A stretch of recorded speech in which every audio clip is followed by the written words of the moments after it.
Newsroom Special Report: Warwick's Fiscal Time Bomb. While the city of Warwick asks taxpayers for more authority to borrow $50 million, a massive legal threat has been quietly looming in the background. On September 3, 2025, a federal civil rights lawsuit was filed by Raymond Bramer against the city of Warwick. The lawsuit seeks damages for life-altering injuries sustained during an arrest in November 2023. Legal analysts estimate the potential liability, including damages and long-term care costs, could reach as high as $75 million. The city's insurance will only cover up to a $5 million settlement. Despite the severity of this claim, city leaders are being criticized for failing to disclose to taxpayers the potential fiscal impact of this lawsuit during the auditor's presentation to the City Council last October.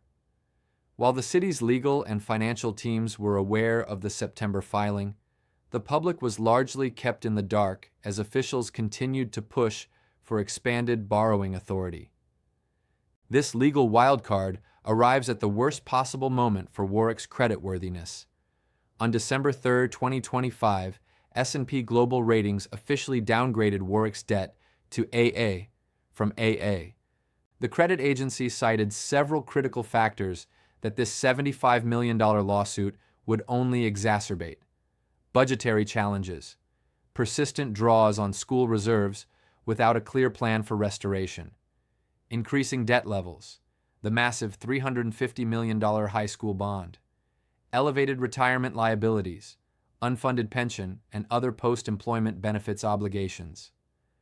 On February 3, 2026, Warwick residents are being asked to approve an additional $50 million in borrowing for the high school construction projects.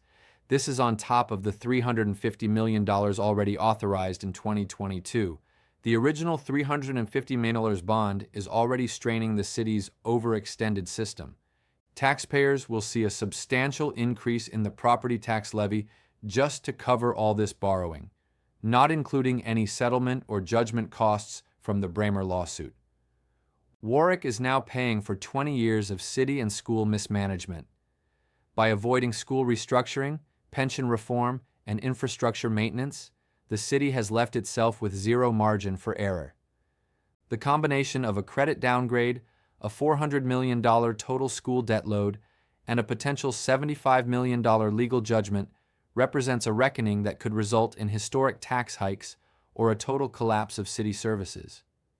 The administration's choice to minimize the Bramer lawsuit in public audit discussions raises a critical question.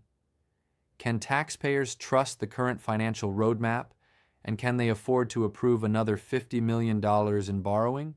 Warwick taxpayers need to send a message to city and school leaders by voting no on February 3rd for additional $50 million in school bonds and demand fiscal responsibility and cost-cutting first before any new borrowing is approved.